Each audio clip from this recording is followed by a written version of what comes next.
Bueno, vamos a hablar ahora de las características del simbolismo, ¿no? Ya hablamos que el simbolismo, ¿no es cierto?, no es una corriente propia del Perú, sino que es una corriente que importamos de Francia.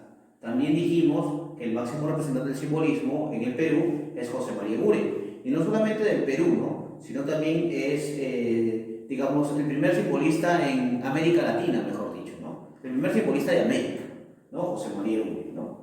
Hay una poesía simbolista porque marca una poesía musical, ¿no es cierto? Pero al mismo tiempo hay un rompimiento con la métrica tradicional y digamos, la rima se va a mantener libre, ¿no? En este caso, las características del simbolismo, primero destacan la musicalidad, ¿no? Profesor, ¿y cómo destaca la musicalidad? Tú, digamos, determinas un poema y determinas su musicalidad por cómo terminan los versos de cada estrofa. ¿En qué sentido, profesor? Por ejemplo, cuando vemos teoría literaria, ¿no es cierto?, determinamos, por ejemplo, cuando hay, digamos, una rima alterna o una rima cruzada, por ejemplo, ¿no? Las rimas alternas, por lo general, tienen que ver con la, digamos, con la determinación de, por ejemplo, palabras agudas o palabras esdrújulas al final, digamos, de cada verso, ¿no?, que conforman una, digamos, una estrofa como tal. Por ejemplo, si encuentro al final una palabra esdrújula de un verso y en el siguiente verso encuentro una palabra aguda al final de cada verso, entonces, ¿qué voy a hacer? Que al siguiente verso encuentro una palabra esdrújula y luego una palabra aguda. Esa es una rima alterna, ¿no? Una rima cruzada es donde la primera estrofa y la última estrofa sean agudas y las estrofas de, perdón, el primer verso de la primera estrofa y el primer verso y el último verso de la, digamos, de la estrofa, ¿no es cierto?, estén en aguda y los versos del medio estén en esdrújula, por ejemplo, ¿no? Es complicado, digamos, explicar, pero a ver, mucho más fácil, ¿no? Cuando tú escuchas tu reggaetón, por ejemplo, ¿no?, en términos prosaicos, ¿no?, vas a encontrar que, por ejemplo, los reggaetoneros tratan de utilizar palabras que de alguna manera tengan un sonido, ¿no?, digamos, un ritmo determinado, ¿no? Entonces, ahí está. Bueno, prosaicamente hice la comparación, pero ahí está la musicalidad, si lo puedo poner de esa manera. Sugerencia, ¿por qué? A ver, la sugerencia remarca una idea que no es explícita dentro del texto poético, pero que de alguna manera tú puedes sobreentender. Imaginemos, por ejemplo, que la poesía de Eguren sea sugerente, porque de alguna manera no te dice todo lo que, digamos, quiere decirte, o lo dice, de repente sí dice todo lo que quiere decir, pero tú no lo entiendes. ¿Qué debes hacer? Debes hacer un proceso cognitivo para de alguna manera experimentar o tratar de interpretar eso que se dice, ¿no? Esa es sugerencia. Exotismo, ¿por qué? Porque de alguna manera se utilizan elementos o paisajes que no son comunes, ¿no? Son elementos poco, digamos, ¿cómo decirlo? Son elementos poco, digamos, poco populares, ¿no es cierto?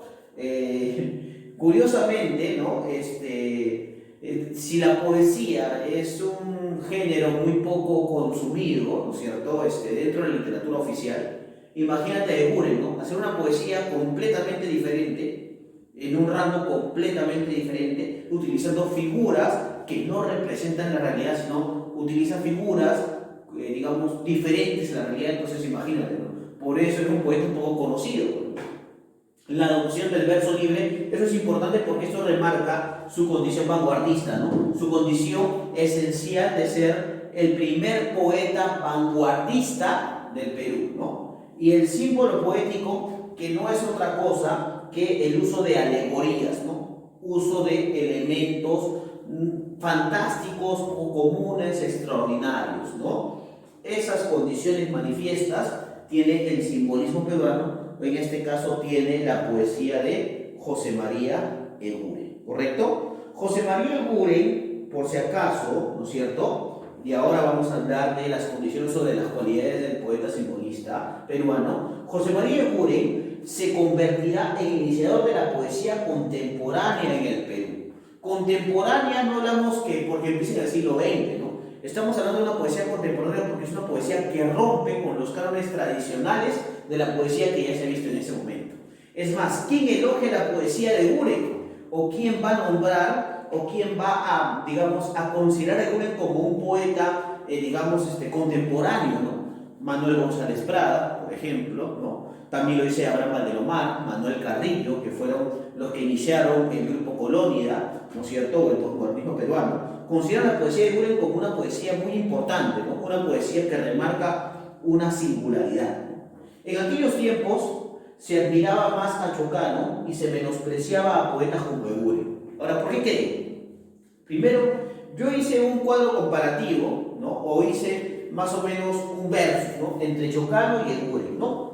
Por ejemplo, Chocano era nacionalista, pues, ¿no? Entonces decía, soy el cantor de América autóctona y salvaje, ¿no? Entonces, él era como que un poeta que a través de su poesía representaba el nacionalismo. En cambio, Eguren, la poesía de Eguren no representa un nacionalismo. O sea, es más, la poesía de Eguren no está cargada de condimentos políticos, no, al contrario, la poesía de Eguren es una poesía pura. Por ejemplo, José Carlos Mariátegui, ¿no es cierto?, uno de los que habla de José María Eguren, manifiesta que la poesía de Eguren es una poesía individualista, es una poesía pura. Porque dentro de la poesía de Eguren no vas a encontrar ningún resquicio político, ningún resquicio erótico, ningún resquicio realista, ni romántico siquiera. O sea, vas a encontrar una poesía muy peculiar, ¿no? Mientras que Chocano era egocéntrico, ¿no? Gracias a su condición egocéntrica va a ser asesinado, ¿no? En cambio, Eguren, ¿no es cierto?, va a remarcar una poesía que destaca en la innovación. Porque es una poesía que no, o sea, ningún poeta ha hecho una poesía como la que ha hecho Eguren en su momento. Entonces, eso es lo que remarca la diferencia. Una poesía poco entendida, una poesía individualista, una poesía minimalista, si quisiéramos llamarlo.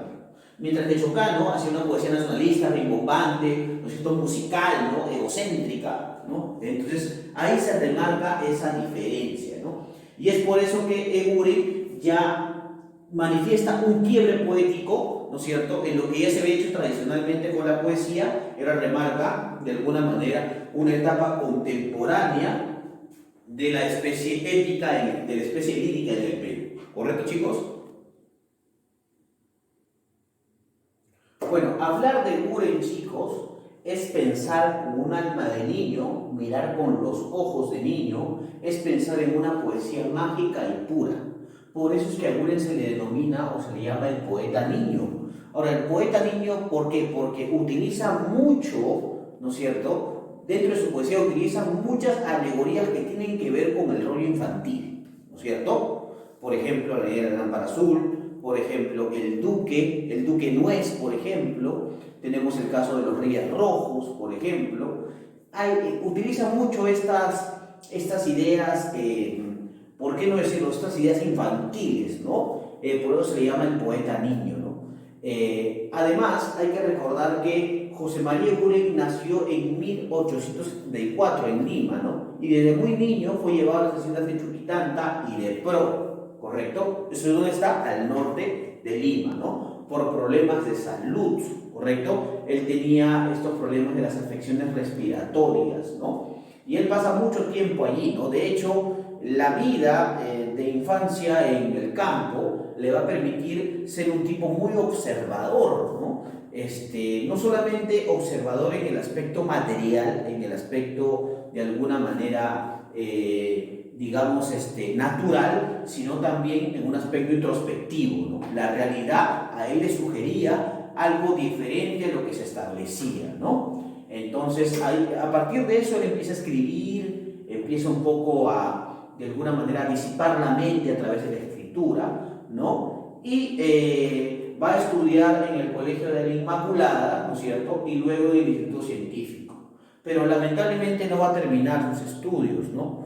Primero porque tenía una vida modesta, ¿no es cierto?, pero además porque de alguna manera sus padres mueren, ¿no?, cuando él era apenas un joven, ¿no? Y luego, digamos, de pasar un tiempo en esta zona norte de Lima, ¿no es cierto?, se va a trasladar a Barranco, en donde va a vivir solo, ¿no? Es más, solamente para recordarles que, digamos, esta convivencia en Barranco va a hacer que él cree sus mejores versos. Y además, hay algo que no les había dicho, Eguren no solamente fue poeta, también fue fotógrafo, ¿no? Él fue un fotógrafo minimalista y también fue caricaturista, ¿no? Pintaba también mucho, ¿no? Entonces, por eso no es raro que él se haya hecho amigo de escritores de la época, ¿no? Y de esas aficiones, ¿no? Ahora, él vivirá solo y le va a gustar vivir solo, ¿ah? Nunca tuvo una compañera que se le conoció como tal, ¿no? Y además era un tipo tan extraño que, digamos, no le gustaba tanto la aglomeración de la gente en los tranvías, que él siempre caminaba de Girón de la Unión, de Lima, ¿no es cierto? Del Palais Concert caminaba hasta su casa de Barranco, de ida y vuelta, ¿no? Simplemente porque no le gustaba, digamos, aglomerarse entre la gente de Lima, pues, ¿no? Era un tipo bastante raro, bastante extraño, y eso también lo manejaba dentro de su poesía.